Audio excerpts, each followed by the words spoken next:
Assalamu alaikum, beautiful ummah. It's Jummah, and guess what? Alhamdulillah, it's Jummah. I have all my sisters here with me, Naila, Qowiyah, and the SME Brand Manager. I'm not going to introduce her yet. Hold on. We have Jummah Gems. Qowiyah, what do you have for us today? Today's Jummah Gem is turning to the source.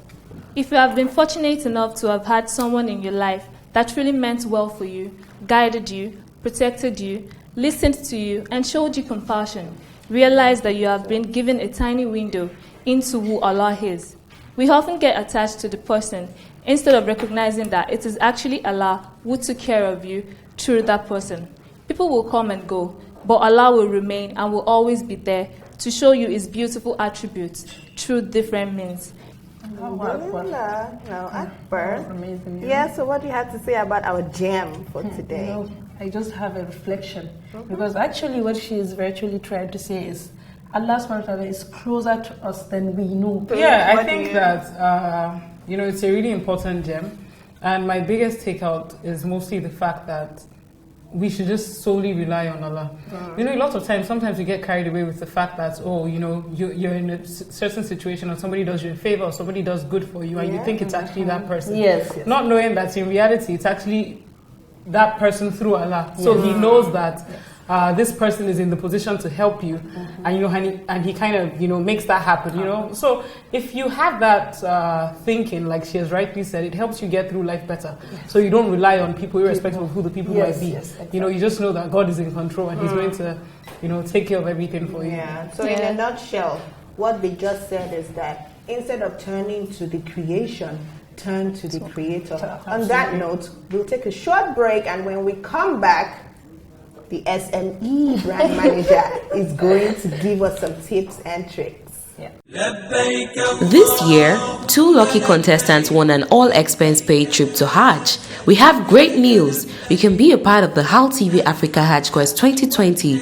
We are searching for contestants, sponsors, partners, and show hosts. All you have to do is send us an email, hajjquest@haltvafrica.com. The quest for Hajj is on.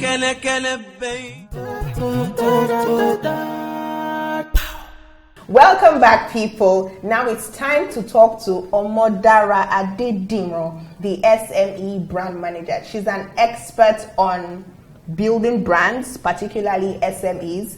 Welcome to our beautiful set. Thank you. I feel like I should stand up and give a short wave. Yes, please. The royal way, the SME Brand Manager is here. Yes. Welcome. You. It's so good to have you here. Ladies, what do you have to say to... Yeah, we have a topic. Yes. And the topic is building sustainable business to attract investors. So, going by this, can you share your experiences or working with SMEs? Okay. So, first of all, thank you for having me here again. It's really an honor. I'm a brand management consultant. I've worked with brands for well over 6 to 7 years. Wow. I used to work in advertising agencies, actually. And I worked with, way bigger brands than SMEs. Now, for a lot of these brands, you find out that, their businesses that started small, they were now built into actual brands. And before we even knew it, they became like global players. So you have lots of multinationals in Africa and everywhere in the world, which maybe started from somewhere in Chicago or started from somewhere in Texas, but became something big. So after doing advertising for a couple of years, I quickly realized that there's a huge opportunity in that space for smaller brands. However, when I was in advertising, I had a personal pain that there were so many SMEs with great products and services, but they just didn't know what to do with them. Yes. So for everybody, it's just sales. Okay, open Instagram page and just start selling. Start selling. Wake up in the morning, sell. Before you're talking to this person, what's sell. With no actual plan, no vision. You know what I mean? No actual plan, no actual vision. If you go to the market, for example, you want to buy noodles, you hear people saying, I want to buy Indomie. A lot of those things that they buy in reality are not Indomie. Sometimes people say, I want to buy Maggi. I've even heard people say, I want to buy Maggi. No. And you were given ordinary Maggi, yes. And then one day I just decided that, I'll probably be a lot more hungry doing this, but it will be a lot more fulfilling. So I decided to resign and start my brand management consulting. Yes. So I started it in two different parts. On one hand, I share SME experiences and get people to support on a platform called Random Experiences. Okay. And another one, which is No More Lip Service, is just put together to basically support SMEs and their growth. No More and Lip Service. everything. Qowiyah, did you hear about that? Yeah. I knew it was going around social media at some time. Yes. So, for example, if Oyinkan says today that I'm going to start selling cards, you just see 1 million people. It's a very Me Too society. Selling the exact same copy thing. and paste. So that means that you have to go an extra mile to be different. If you know what I mean. It's when we say you need to create a brand, it's not just about a logo or a flyer or a roll-up banner, or even a product. That's not your brand. There's so much you need to do, and the truth is, if you're trying to attract an investor of some sort, nobody's going to invest in a business that's just a business, because that investor he could just pick up the idea and just going to start his own already. But people will buy into things that have the potential to grow, that have the potential to be remembered. Yes. I like what you just said now, having the potential to be remembered. Yes. So now that brings us back to the topic, building sustainable businesses that are investment worthy. So with your experience and the time you've spent with SMEs, do we have enough businesses that have structures that attract investors? Do we have enough businesses that are walking that path of sustainability? Of all these businesses, have you come across a good number that have a structure, a good number that you can say, in the next 5 to 10 years, these businesses will remain, these businesses will have investors, these businesses will become like the Coca-Colas and the Maggies that you talked about? Okay, so first of all, I'll be honest. In my experience with the brands with the businesses, because we're talking about the businesses now. The businesses that I've seen, I can't say how many have the potential to grow. I think there's a sizable number, but I think they're not enough. Okay. I feel like everybody has that potential, but not everybody has gotten there, if you know what I mean. But I'll give a couple of examples of some businesses that I've seen that I feel like they're on solid foundations. Okay. Yeah. And they have the potential to grow, to attract investors and to remain in this, to remain in the market for a very long time and become multinationals, And before I go to those businesses, I will just highlight like one or two things that I feel like they have that will help them get there. First of all is the fact that I feel like these businesses have been able to build their branding from the scratch. So it's kind of like they started with a mindset of where they're going in terms of their brand management. Yes. So the vision is clear. That's one. Two, I also feel like these businesses are pretty consistent. Consistency is very important. So, there's that. Then I also feel like these businesses have also been able to, they've also been able to explore the path of creativity. I feel like they're very creative. I might not say, they might not be the biggest, but I see the creativity in the little things, that they do. And of course, these businesses have also been able to identify who their consumers really are. I think that's very important. Yep. I think another mistake that SMEs make is that they always feel like their products and services are for everybody. There is no product and service or product or service that's for everybody. It doesn't exist. It doesn't. One for me is Sari Herbal. I have to be honest. I feel like it just started out, but it's a brand that has a solid direction. Yes. Another one is going to make us smile, but I just have to put it out there. Okay. It's definitely Muslimah Style Guide. These brands have understood who they are. They've understood that their products are not for everybody. And sometimes I see their communication And I don't feel like they're apologetic about the fact that it's not for everybody. There's something you said now that is very important that I want us to tell the viewers at home. Yes. You talked about clarity. So you explained clarity. Yes. And I want you to further drive that home for us, because I feel like if everyone is clear on clarity, so I want you to drive home. Because I feel this is very important for businesses, for structure, for the focus. Yeah. Okay, so for me, with clarity, it's very important. Clarity, it always starts with everybody. It always starts with a business idea. Yes. So people think it starts with a business idea, but in reality, it starts with a need. So it's a need that you're trying to fill in the market, right? A need. So once you identify that need.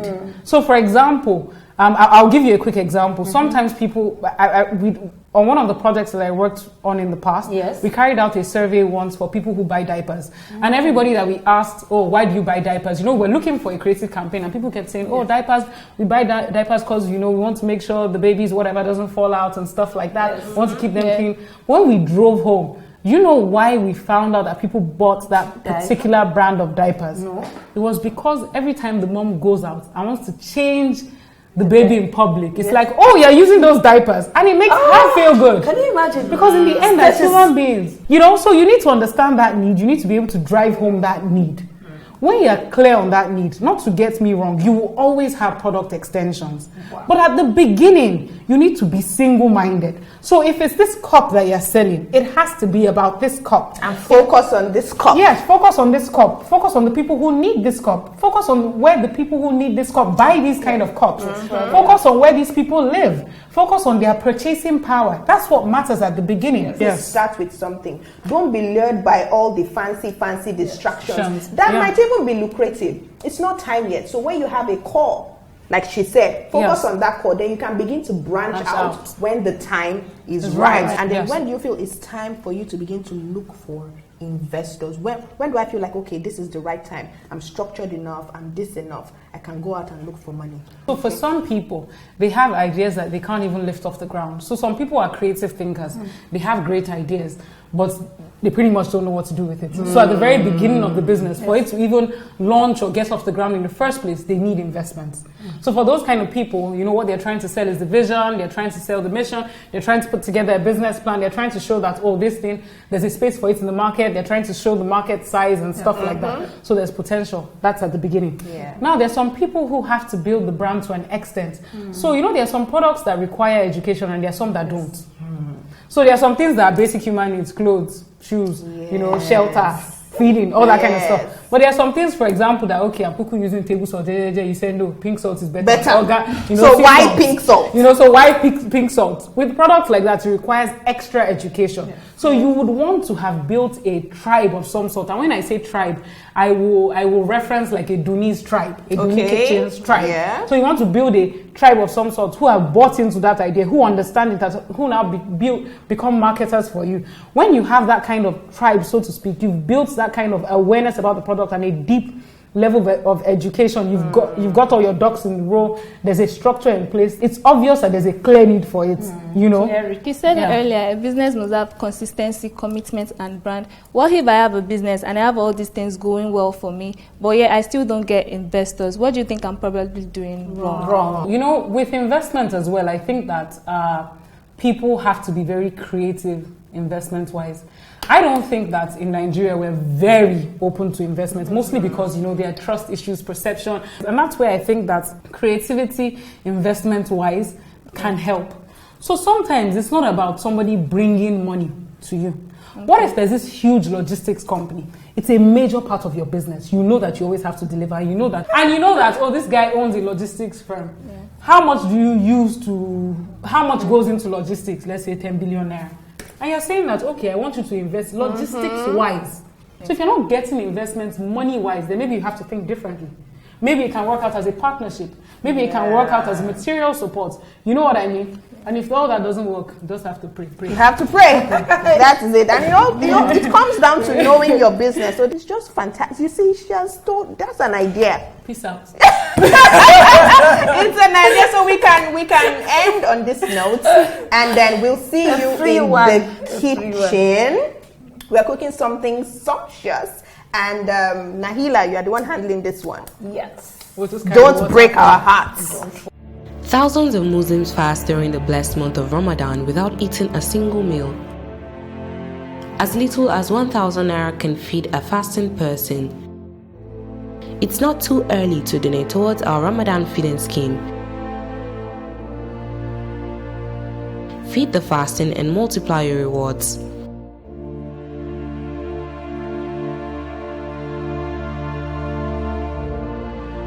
Brought to you by the Hal TV Dawa Initiative.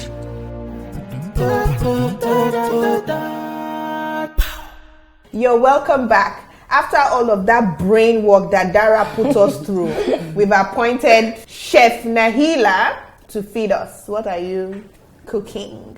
We are having pasta and meatballs in tomato sauce. It is. There was a story. I don't even want to call it controversial. It's a normal story.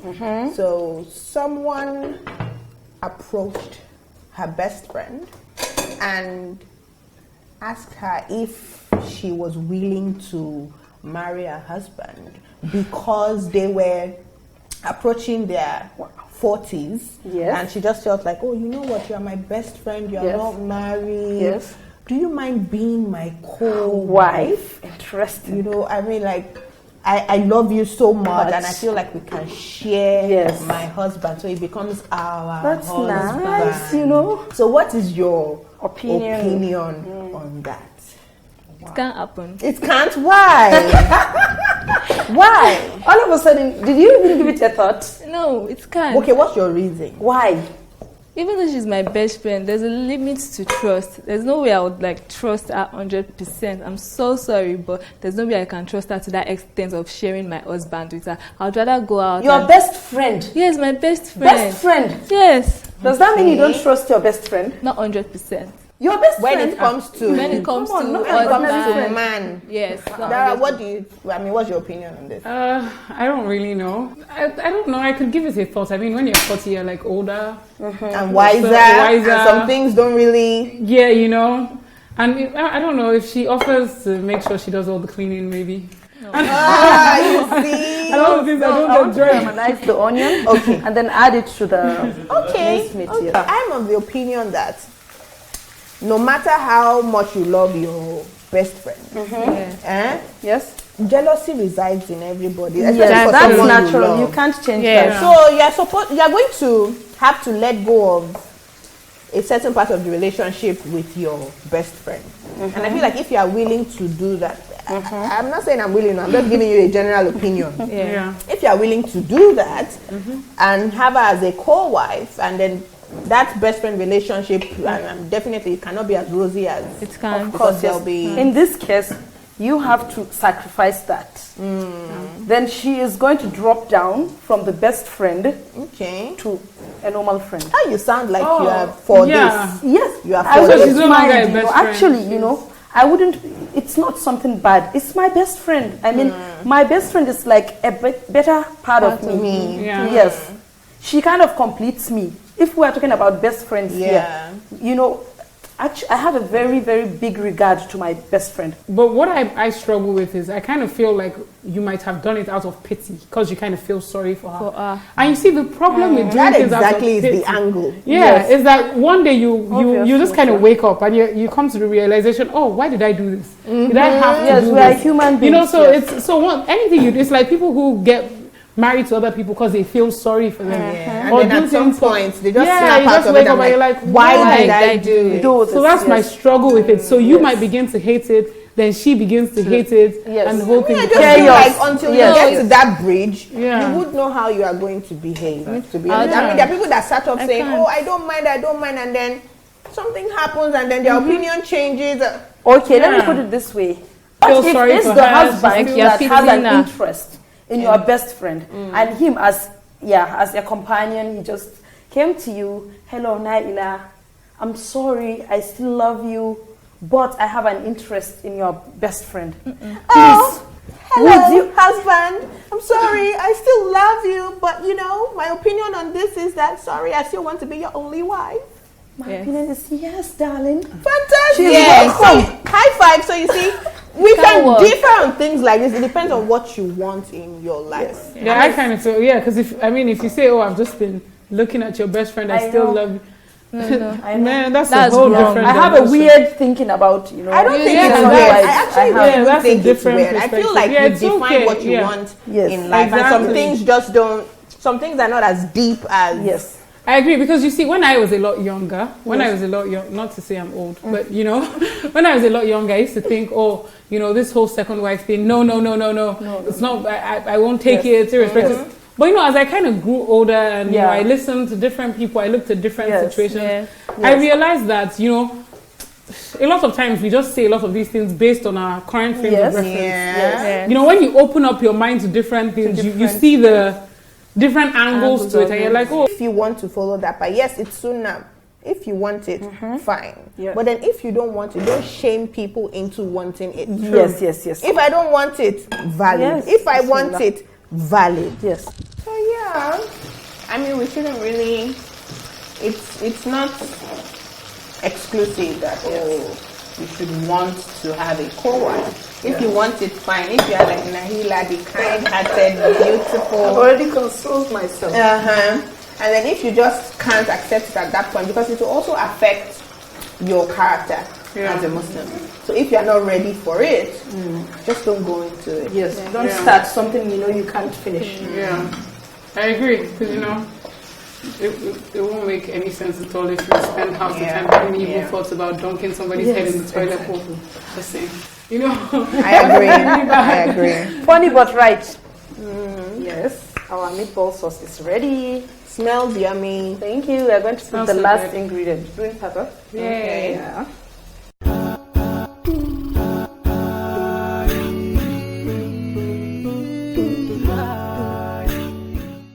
Hello there, Qowiyah. Thank you. Get ready. Tell your taste buds to be ready, because they are going to go on a journey of discovery. Wow.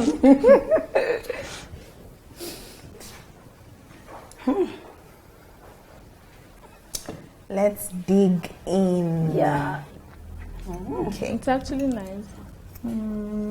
Thank you, Qowiyah. Bismillah. Okay. We need to focus on this meal. Yeah. So thank you guys for watching. It's Jummah. Alhamdulillah, it's Jummah. Go and get something to eat. We are about to dig in. Don't forget to follow us on our social media platform that you can see on the screen. Thank you, Naila. Thank you too. But don't forget to recite Surah Al-Kahf.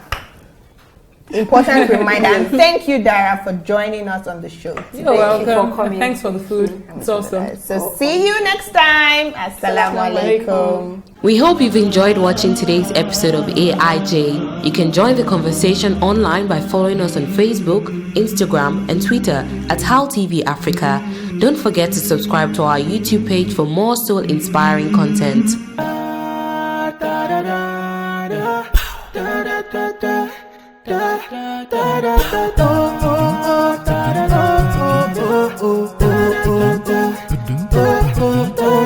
Da